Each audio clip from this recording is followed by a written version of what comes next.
Welcome back to Studio Chatter. In October, we've put most of our focus on breast cancer awareness. Our next guest fought that war. Let's welcome Kelly Ehinger to the conversation. Hello. Welcome. Hi. We're so happy to have you. The mom behind another fabulous woman. Well, we love Grace, and she's been doing a ton of amazing work also. So you have to be really proud of that. I am. I'm super proud and of her. And I think you through your experience, you really taught her a lot. Even though I'm sure it was not an experience you ever wanted to go through. Yes, I don't think that any of our life experiences are what we maybe would pick, but it's the learning that makes them successful. So I think if we try to always tell the kids if we can learn from the thing that we went through, then the thing was worth it, right? Yeah. And we didn't fail no matter what happens because we learned something. Yeah. You got a tough one though. Yeah. So tell us a little bit about that. Well, so in 2016, I noticed that I had a lump, and I wasn't really excited to go in, and I was younger, right? And I just felt like, well, like when you say younger, so what decade were you? So I was 40. Okay, I was 40. In fact, yeah, I was 40. I had to do the math here, and I've lost a little bit of time because of my cancer journey. I've lost, I'm not ever sure exactly, and then you add COVID to it, and I'm like, oh yeah, I have no idea what year. I'm like, literally, I was just doing the math on how old I was, and I was like, oh, I was pleasantly surprised the other day because I was like, oh, I'm not as old as I thought I was. But when I just feel really old after everything. But I went in and. My doctor said, you know what, it's a cyst that will come with your cycle, it'll come and go, because it did, it came and went. And she said, you don't need to worry about it. And I was really happy with that answer, right? Because we would be, right? I was like, that's great, thank you. I did have a lot of cancer on my dad's side.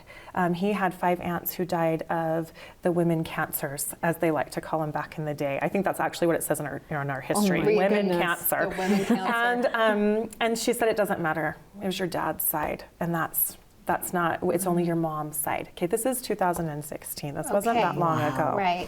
So I then went about my life very happy with the answers. And she told me at some point you will have to have this cyst removed. Like it'll stay. So you want to go have it removed. And we went about our life journey. And I was actually here in Utah visiting family.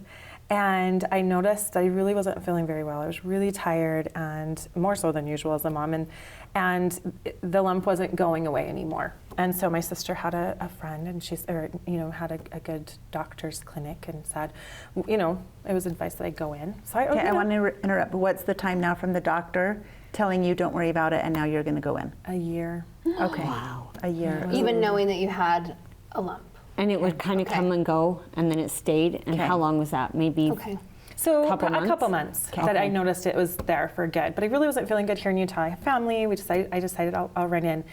And the minute I had that exam, the sweet doctor said, "This is not a cyst, Kelly."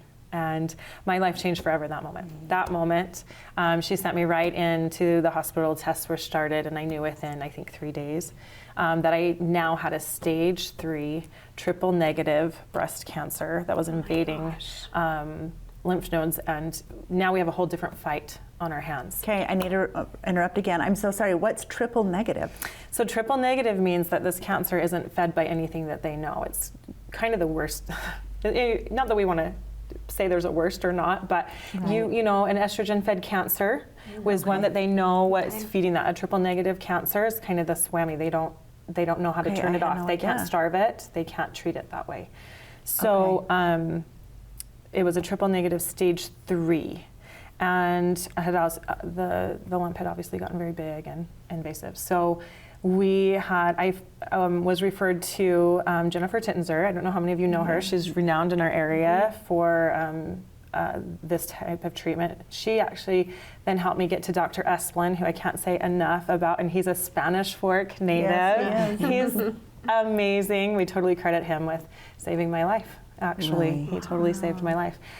Did some kind of treatments that were hard but necessary, and I spent 16 weeks. I did 16 rounds. I can't say weeks because they were a little bit spread apart, so I could build back up my strength in between. So I had 4 that were super, super hard with a really, really strong horrible chemo agent, and then, or I guess it's just a chemo, I don't even know. See, this is hard because I do have chemo brain still, and usually my girls are here to answer all my questions. Oh, so I'm trying to doing find good. it. You know much more than what we don't do. know. I want to ask also, so you were visiting Utah I was. when this happened. Where were you before, and what was that time span?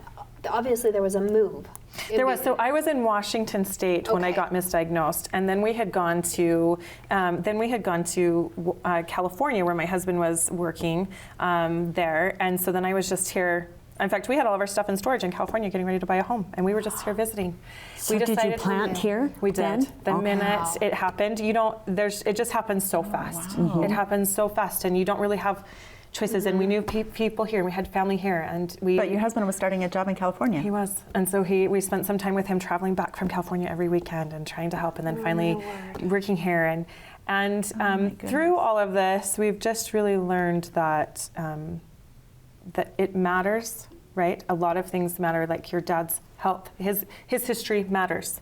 Any lump matters. Yeah. These Okay. things matter, and so we've gone through this journey, and we're here to share the word and to share the message. And I really want women to know that it all matters and that we have to speak up for ourselves. And we have And you to be kind of know when informed. something's off. You knew it enough to go in and say, I have this cyst. Yes. And it's Yes. so hard to say, the doctor said, don't worry about it.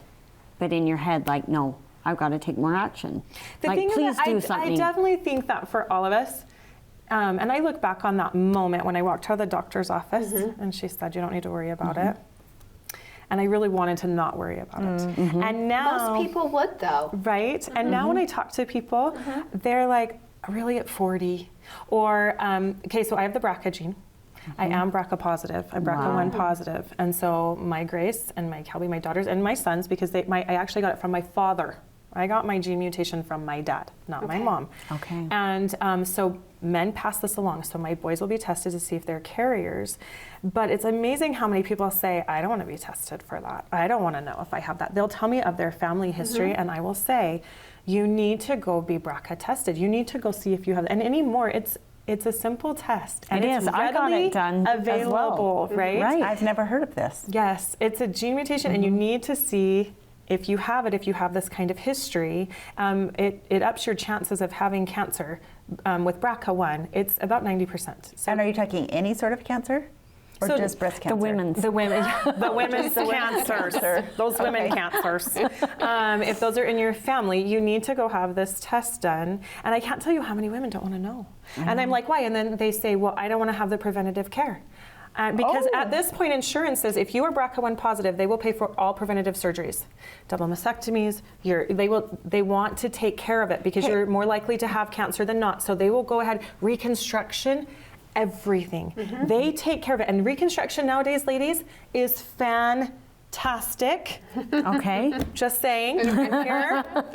You want to talk to me about it? It's great. There's lots of options, especially when you're in the preventative stage. If you're doing it when you're a stage 3 cancer, you don't have as many options. Don't wait for that. Don't wait till you have a choice. Right. Go in and find out. Get that preventative care. We take our kids in for preventative care all the time. But as women, we like sit back and go, well, I don't want my preventative Last care. on the list. And I will tell you, I'm going to not lie, but I remember driving in my car and listening to the radio and hearing that Angelina Jolie had her preventative care done, and I thought, oh, she's so over the top. That I said I judged a little bit, and now I am like, absolutely, she did the right thing. Everybody should do it. There's amazing care out there for it. Insurance companies want you to do it. It's especially in our area. The surgeons right. that we have are amazing. Okay, I have a question though, because I had my mammogram in September. Okay. I received a letter a week later. There's some concerns. We want you to come back for a diagnostic follow-up. Yeah. So that was an ordeal. I called to schedule it. No, we need to have your doctor approve it. I called the doctor. Oh, did you already go? No, you need approval. Oh, we need to call it in. I'm like, okay, you guys have got to make this easier. So I scheduled it. They called me the day before. Hi, just so you know, it's $535. How would you like to pay for that? And I'm, okay, I'll pay for it, but what about people that can't pay? Right. Then they'd be like, I'm I'm out. following up for a mammogram. And that just made my heart sad, thinking, how many women right now would that just stop? That's probably a reason why they don't go in. It made me mad. And I asked them when they checked in, she's like, well, then we would give you a cash discount.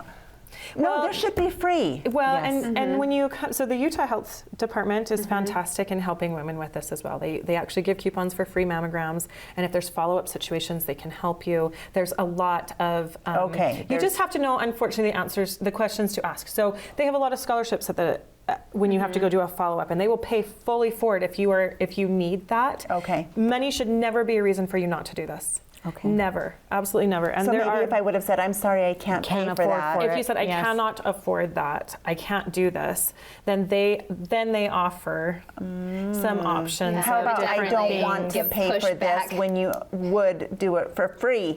Well, and I am surprised, honestly. I don't know your health insurance, but I am surprised surprised also. anymore. Health insurance are so eager. Again, it's preventative care. That's like saying I'm not that you can't take your child in to get their yearly Right, thing, right, and they see right. something on the yearly, and they're not going to pay for the follow up on your Right. child's yearly tests.